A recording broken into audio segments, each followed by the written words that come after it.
2021 April 25 ഉദ്ഘാടനം ചെയ്ത മെട്രോയിൽ കയറാൻ 2025 ഫെബ്രുവരി വരെ കാത്തിരുന്ന കൊച്ചിക്കാരൻ എന്ന നിലയ്ക്ക് എനിക്ക് കുറച്ച് കാര്യങ്ങൾ നിങ്ങളോട് പറയാനുണ്ട്. ഇതുവരെ നിങ്ങൾ കയറാത്ത അവിടെ നിൽക്കട്ടെ. പക്ഷെ നിങ്ങൾ ഇതുവരെ മിസ് ചെയ്തത് നമ്മുടെ കൊച്ചിയിലെ ഉൾനാടൻ ജലഗതാഗതത്തിന്റെ സൗന്ദര്യവും സൗകര്യവുമാണ്. നമ്മുടെ ഇന്ത്യയിലെ തന്നെ ആദ്യത്തെ വാട്ടർ മെട്രോ, 38 ടെർമിനലുകൾ, 78 ബോട്ടുകൾ, 15 റൂട്ടുകൾ, ആ 15ഓളം റൂട്ടിലുള്ള 10ഓളം ദ്വീപുകളെ കരയുമായി ബന്ധിപ്പിക്കുന്നു. ഒരു ബോട്ടിന്റെ ചെലവ് 7 കോടിയോളം രൂപ. അത് നിർമ്മിച്ചാട്ടെ നമ്മുടെ സ്വന്തം ഷിപ്പ്യാർഡിലും. കേരള ഗവൺമെന്റും കുടുംബശ്രീ പ്രവർത്തകരും കൈകോർത്ത് നടപ്പിലാക്കുന്ന ടിക്കറ്റ് സെക്ഷനിലെയും ഹൗസ് കീപ്പിംഗ് സെക്ഷനിലെയും ജോലികൾ. ഇറ്റ്സ് മീ ദാസ് എന്ന നമ്മുടെ യൂട്യൂബ് ചാനൽ ഇന്ന് യാത്ര ചെയ്യുന്നത് ഇന്ത്യയിലെ ആദ്യത്തെ നമ്മുടെ സ്വന്തം അഭിമാനമായ കൊച്ചി വാട്ടർ മെട്രോയിലൂടെയാണ്. മെട്രോയുടെ പ്രവർത്തനവും 3 കിടിലൻ റൂട്ടുകളും ഈ വീഡിയോയുടെ പ്രത്യേകതയാണ്. രാവിലെ ഹൈക്കോർട്ടിൽ നിന്ന് ടിക്കറ്റ് സെക്ഷനിലേക്കാണ് നടപ്പ്. ഫോർട്ട് യാത്ര. 2 ടിക്കറ്റ് എടുത്തു. ഫോർട്ട് കൊച്ചി വരെ ഏകദേശം 30 രൂപയാണ്. ഞങ്ങൾക്ക് 2 പേർക്കും കൂടി 60 രൂപയായുള്ളൂ. നമുക്ക് ഏകദേശം 15-20 മിനിറ്റ് കൊണ്ട് ഫോർട്ട് കൊച്ചി എത്താൻ സാധിക്കും. കൊച്ചി വൺ കാർഡ് എന്ന പ്രീപെയ്ഡ് കാർഡ് KMRലും ആക്സിസ് ബാങ്കും കൊളാബറേറ്റ് ചെയ്ത് നടപ്പിലാക്കിയിട്ടുണ്ട്. ഈ കാർഡ് ഉപയോഗിച്ച് നമുക്ക് Kochi metro rail, feeder bus, water metro എന്നിവയിൽ യാത്ര ചെയ്യാം. ഈ കാർഡ് ചാർജ് ചെയ്ത് കയ്യിൽ വെച്ചാൽ മാത്രം മതി. ഈ 3 യാത്രാ സൗകര്യങ്ങളെയും സമന്വയിപ്പിച്ച് വളരെ കുറഞ്ഞ ചെലവിലും ക്യാഷ്ലെസ് ആയിട്ടും ഡിസ്കൗണ്ടിലും നമുക്ക് യാത്ര ചെയ്യാൻ പറ്റുമെന്നുള്ളത് ഈ കാർഡിന്റെ ഒരു പ്രത്യേകതയാണ്. മാത്രമല്ല ഈ സംവിധാനം ഇന്ത്യയിലെ ഫസ്റ്റ് പ്രീപെയ്ഡ് ട്രാൻസിറ്റ് കാർഡാണ്. അപ്പോൾ നമ്മൾ നേരെ നടന്നു കയറിയത് കിടിലൻ ടെർമിനലിലേക്കാണ്ടോ. നമ്മുടെ മെട്രോ റെയിൽ പോലെ തന്നെ വളരെ മെയിൻറ്റെയിൻ ചെയ്തും നല്ല ക്ലീൻ ആക്കിയും ഈ പരിസരമെല്ലാം ഇട്ടിട്ടുണ്ട്. പിന്നെ ഇതിന്റെ ഉൾവശം മൊത്തത്തിൽ നല്ല ഭംഗിയാണ്, കളർഫുള്ളാണ്. ബോട്ടിന്റെ സമയം, മറ്റ് നിർദ്ദേശങ്ങൾ, റൂട്ടുകൾ, ടൂറിസ്റ്റ് മാപ്പുകൾ, ടിക്കറ്റ് താരിഫ്, കൊച്ചി വൺ കാർഡിനെ കുറിച്ചുള്ള ഡീറ്റെയിൽസ്, അങ്ങനെ ഒരു യാത്രക്കാരന് വേണ്ടുന്ന എല്ലാ കാര്യങ്ങളും ആ ടെർമിനലിനുള്ളിൽ തന്നെ പല ബോർഡുകളിലായി ചെയ്തിട്ടുണ്ട്. അതെ, നമ്മൾ ടിക്കറ്റ് സ്കാൻ ചെയ്ത് അകത്തേക്ക് കയറാണ്ടോ. പല ഭാഗങ്ങളിലേക്ക് പോകുന്ന ബോട്ടുകൾ ഉള്ളതിനാൽ നമ്മൾ ഇരിക്കേണ്ട ഭാഗം സ്റ്റാഫുകൾ കാണിച്ചു തന്നു. പല റൂട്ടിലേക്ക് പോകുന്ന ബോട്ടുകൾ കിടക്കുന്ന ഭാഗത്തിനെ പോണ്ടൂൺ 1, പോണ്ടൂൺ 2, പോണ്ടൂൺ 3 അങ്ങനെ വേർതിരിച്ചിട്ടുണ്ട്. പോണ്ടൂൺ എന്ന് പറഞ്ഞാൽ ഫ്ലോട്ടിംഗ് ടെർമിനൽ, ഫ്ലോട്ടിംഗ് സ്റ്റേഷൻ എന്നൊക്കെ അർത്ഥം വരും.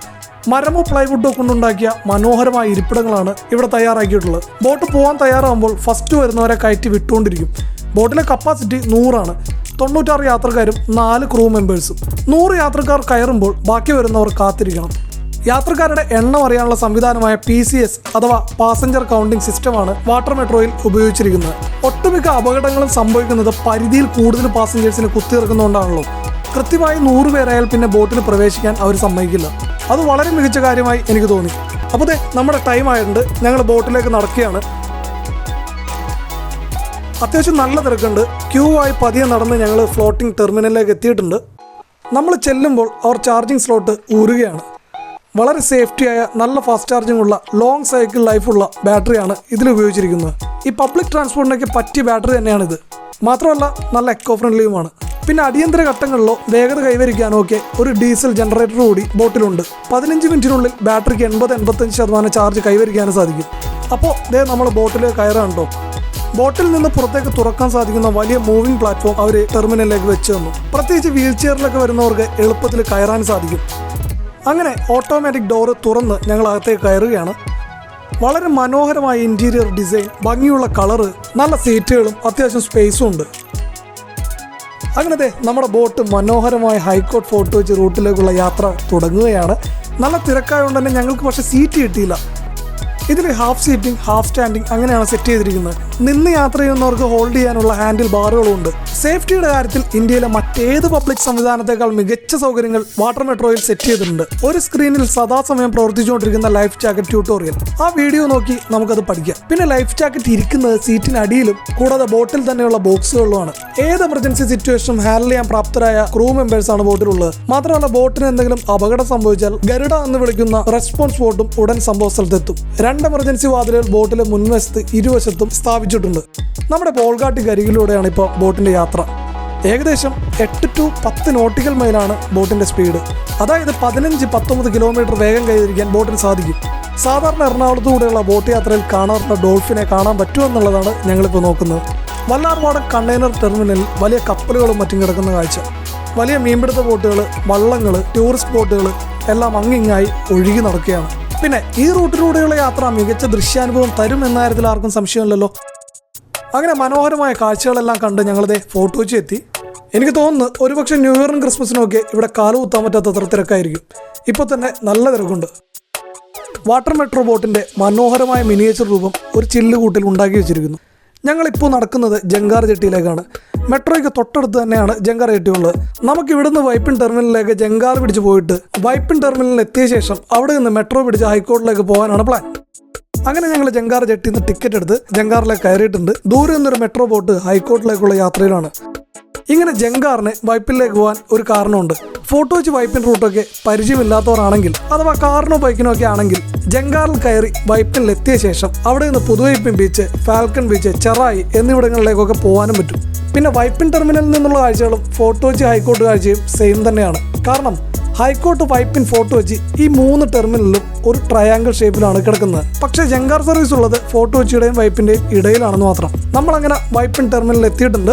പക്ഷേ അവിടെ നിന്ന് ഹൈക്കോർട്ടിലേക്കുള്ള ബോട്ട് സമയം ഞങ്ങൾ നോക്കിയില്ലായിരുന്നു. തിരികെ ഫോട്ടോ വെച്ചിലെത്തിയാൽ പെട്ടെന്ന് ഹൈക്കോർട്ടിലേക്ക് തിരികെ എത്താം.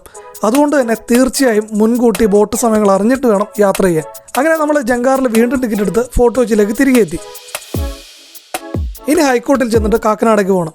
അങ്ങനെ കാത്തിരുന്ന കാഴ്ച നമ്മളെ തേടിയെത്തി. ഡോൾഫിനുകളുടെ അഭ്യാസ പ്രകടനം. ഒരുപാട് ദൂരെയായിരുന്നു അവർ നീന്തി കളിച്ചിരുന്നത്. ഒരു നല്ല സൂം ലെൻസ് ഉണ്ടായിരുന്നെങ്കിലെന്ന് കൊതിച്ച നിമിഷം. ഒരു 5-8 കാണും. പല സ്ഥലത്തായിട്ടാണ് അവർ പൊങ്ങി വരുന്നതും ഒരുമിച്ച് നീന്തുന്നതും. അതുകൊണ്ട് തന്നെ അടുത്തു വന്നതൊക്കെ മിസ്സായിപ്പോയി. എന്നിരുന്നാൽ പോലും ബോട്ടിലെല്ലാവരും അവരുടെ കളികൾ കണ്ടിരിക്കുകയായിരുന്നു. അങ്ങനെ കാഴ്ചകളെ കണ്ട് നമ്മളിതാ ഹൈക്കോർട്ടിലേക്ക് അടുക്കുകയാണ്. സമയം ഏകദേശം ഉച്ചയാകാറായി. ഇനി ഇവിടുന്ന് ബൈക്കിൽ വൈറ്റ്ലയിലേക്ക് പോകണം. അവിടെ നിന്ന് കാക്കനാടേക്കും. എനിക്കിതുവരെ കാണാൻ സാധിക്കാത്ത എന്നാൽ നമുക്ക് അറിയാവുന്ന സ്ഥലത്തൂടെയൊക്കെയുള്ള മനോഹരമായ യാത്ര. പക്ഷികളൊക്കെ ഫോട്ടോ എടുക്കുന്നവർക്കൊക്കെ യാത്ര ചെയ്ത് സ്ഥലങ്ങൾ കൃത്യമായി സ്പോട്ട് ചെയ്യാൻ ഈ യാത്ര തീർച്ചയായും ഉപകരിക്കും. ഹൈക്കോർട്ട് ടെർമിനൽ വെച്ച് നോക്കുമ്പോൾ ചെറിയൊരു ടെർമിനലാണ് വൈറ്റ്ല. വൈറ്റ്ലയുടെ ഒരു പ്രത്യേകത, തൊട്ടടുത്ത് ബസ് ടെർമിനലിലും കുറച്ച് മാറി മെട്രോ റെയിലും ഉണ്ട്. ഭാവിയിൽ ഏറ്റവും തിരക്ക് വരാൻ പോകുന്ന ടെർമിനലും ചിലപ്പോൾ ഇത് തന്നെ ആയിരിക്കും.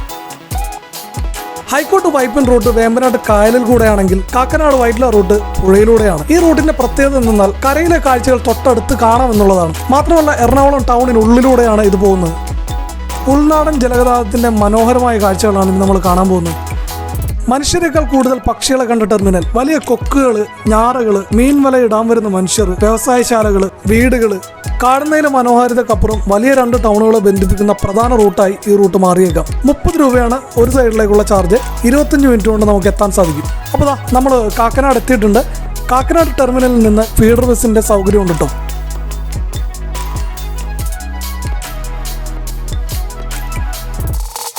എത്തിയ ബോട്ട് തന്നെ ഉടൻ തിരിച്ചു വരുന്നതിനാൽ അതിൽ തന്നെ കയറി വൈറ്റ്ലയിലേക്ക് തിരികെ പോരുവാണ്. അടുത്തത് നമ്മുടെ 3ാമത്തെ റൂട്ട്. സൗത്ത് ഈറ്റൂറിലേക്ക് നിലവിൽ ഹൈക്കോർട്ടിൽ നിന്ന് ട്രിപ്പ് പരിമിതമായതുകൊണ്ട് തന്നെ പിറ്റേ ദിവസം രാവിലെയാണ് ഞങ്ങൾ വന്നിരിക്കുന്നത്. അങ്ങോട്ടുള്ള ആദ്യ ട്രിപ്പ് ആയതുകൊണ്ട് തന്നെ അധികം ആളുകൾ ഉണ്ടായില്ല. ഈ റൂട്ടിൽ ഞാൻ വളരെ എക്സൈറ്റഡുമാണ്. കാരണം ഞാൻ ഇതുവരെ പോകാത്ത റൂട്ടാണ്. വലിയ വീതിയുള്ള കായൽ ഭാഗത്തൂടെയാണ് ഇപ്പോൾ ബോട്ട് പോയിക്കൊണ്ടിരിക്കുന്നത്. മനോഹരമായ കാഴ്ചകളിലേക്ക് തന്നെയാണ് ഞങ്ങൾ എത്തിപ്പെട്ടിരിക്കുന്നത്. തൊട്ടപ്പുറത്തെ മുളവുകാട്, വലതുവശത്ത് താന്തോന്നി തുരുത്ത് ദ്വീപ്, മുന്നിൽ യാത്രാ ബോട്ടുകൾ, വള്ളങ്ങൾ. രാവിലെ ഇതിലൂടെയുള്ള യാത്ര മറക്കാനാവാത്തതാണ്. നിലവിൽ ഏറ്റവും കൂടുതൽ സമയം വരുന്ന റൂട്ടാണ് ഇത്. 40 മിനിറ്റ് കൊണ്ടാണ് ഇത് ചിറ്റൂരിൽ എത്തുന്നത്. പക്ഷേ സമയം കടന്നു വന്ന് നമ്മളറിയില്ല. അതുകൂടാതെ ഈ ചീനവലകളൊക്കെ ഉയർത്തുന്നത് ബൈക്കുകൾ ഘടിപ്പിച്ചുകൊണ്ടാണ്. ഈ റൂട്ട് ഞാൻ എല്ലാവർക്കും റെക്കമെൻഡ് ചെയ്യുന്നു. ഒടുവിൽ സൗത്ത് ഈറ്റൂരിൽ ബോട്ട് എത്തിയിരിക്കുന്നു. തൊട്ടപ്പുറത്തെ സ്ഥലമായ മൂലമ്പള്ളിയിലേക്ക് ചെറിയ ചങ്ങാട സർവീസ് നടന്നുകൊണ്ടിരിക്കുന്നു. ടെർമിനലിന് തൊട്ടരികെ തന്നെ ചിറ്റൂർ ബസ് സ്റ്റാൻഡും ഉണ്ട്. നമ്മുടെ കൊല്ലത്തെ അഷ്ടമുടിക്കായലിലും ആലപ്പുഴ, എറണാകുളം ജലപാതയിലുമൊക്കെ KMRL ഇതിനോടകം തന്നെ സാധ്യതാ പഠനങ്ങളൊക്കെ നടത്തി കഴിഞ്ഞു. അതുകൂടി വന്നു കഴിഞ്ഞാൽ കേരളത്തിലെ മറ്റ് സ്ഥലത്തെ സാധ്യതകൾ കൂടി പരിഗണിക്കുമായിരിക്കും അല്ലേ. എന്തായാലും സൂപ്പർ ഹിറ്റായി മാറിയ കൊച്ചി വാട്ടർ മെട്രോ പോലെ സാധ്യതയുള്ള കേരളത്തിലെ എല്ലാ പ്രദേശങ്ങളിലും മെട്രോ നീന്തി തുടിക്കട്ടെ എന്ന് നമുക്ക് പ്രത്യാശിക്കാം. ഈ വീഡിയോസ് കണ്ട എല്ലാവരും കൊച്ചി വാട്ടർ മെട്രോയിലെ എല്ലാ റൂട്ടിലും യാത്ര ചെയ്തവരാണെങ്കിൽ നിങ്ങൾക്ക് ഏറ്റവും ഇഷ്ടപ്പെട്ട റൂട്ടിന്റെ പേരൊന്ന് കമന്റ് ചെയ്യാമോ? എനിക്ക് പേഴ്സണലി ഹൈക്കോർട്ട് ചിറ്റൂർ റൂട്ട് ഒരുപാട് ഇഷ്ടപ്പെട്ടു. അപ്പോൾ അടുത്ത വീഡിയോയിൽ കാണുന്നവരെ ബൈ.